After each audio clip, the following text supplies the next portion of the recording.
Benjamin Franklin once said that nothing is certain in life except death and taxes.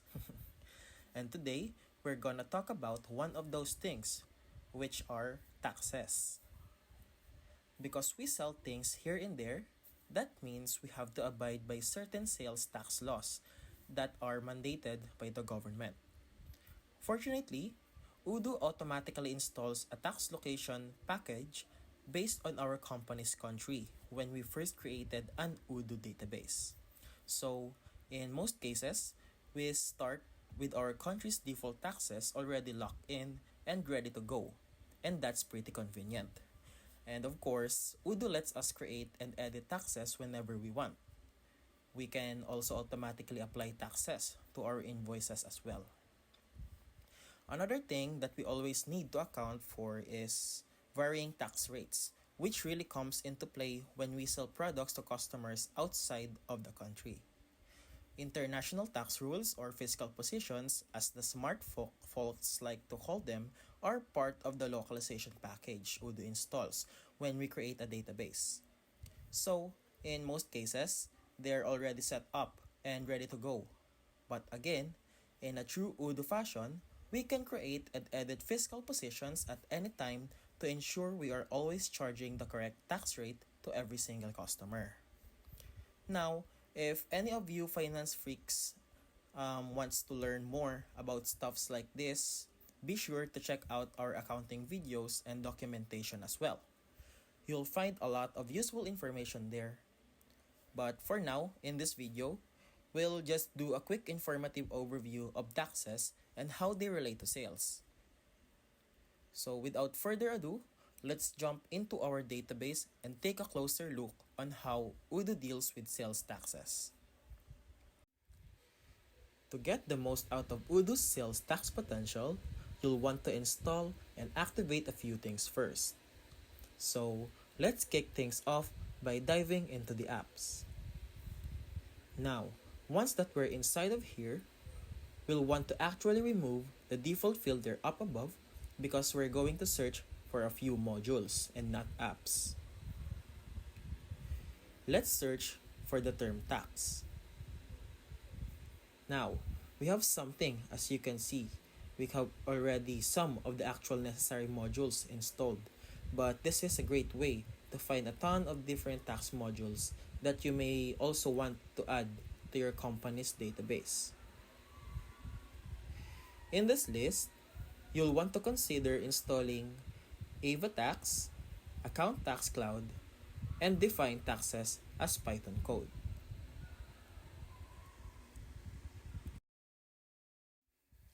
Since sales and accounting go hand in hand, especially when it comes to sales taxes, let's hop into our accounting application. Now moving on from here, we'll go to the configuration and you're going to want to select taxes. All of our country's taxes are automatically listed over here, thanks to Odoo super helpful localization package. Let's take a closer look. In our case, we're going to look at the 12% tax. Now, at the top of the tax form, we see the tax name, and beneath that we also have the tax computation feature.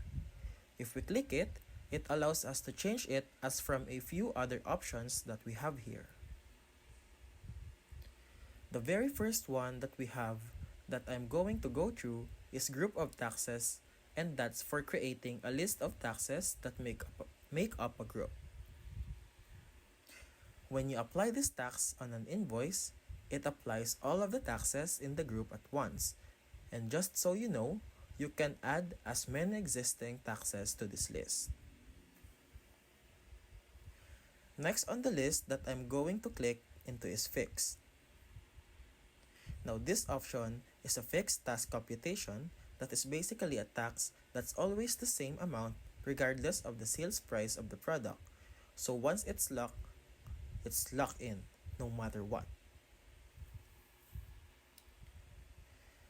Next is we have the percentage of price. Now this is the type of tax that you'll probably use most of the time. Percentage of price means that the tax is computed by multiplying a percentage amount of that price. In this case, 12%, and that's going to be pulled out of the sales price of the product that's being sold, which may sound a little complex, so let me break it down a little bit for you. So if we are selling a product with a price of 100 pesos with a 12% tax, we would multiply 100 by 0.12 to get the tax amount of 12 pesos. Now, that makes the total price for the customer 112 pesos in total. Another way to write this calculation would be 100 times 1 plus 0.12. Either way, it's pretty standard math. Now, the next tax computation type on our tax form is percentage of price tax included. The percentage of price tax included means that the tax amount is computed by multiplying a percentage amount by the final price of the product with the tax already included. So let's say that we're selling a product with a price of 100 pesos with a 12% tax again. To find the tax amount, we'll multiply the tax percentage by the total price of the product, including the tax amount. So, if we turn this into an equation with the tax amount being a variable and then solve for the variable, we'll get 13 and some change for the tax amount. Then, if we add the tax to the sales price, we'll get a total price of $113.44. Now, don't worry. I know that there was a lot of stuff that we just did, so there's a simplified way to calculate this, because who wants to deal with a complicated math and equation all the time? Now, the easy way to calculate the percentage of price tax included is to simply divide the sales price by 1 minus the percentage amount, and that's not too complicated, right? As you can see, with this computation method, the tax amount ends up being a little bit more than it basically would with the regular percentage of price computation, even though we're using the same 12% tax as well. But let's go back over here. The very last one we have is Python code option, which is only available when the define taxes as Python code module is installed. This will be thoroughly discussed on the next video. With this, I will end my tutorial. Thank you for listening and have a great day.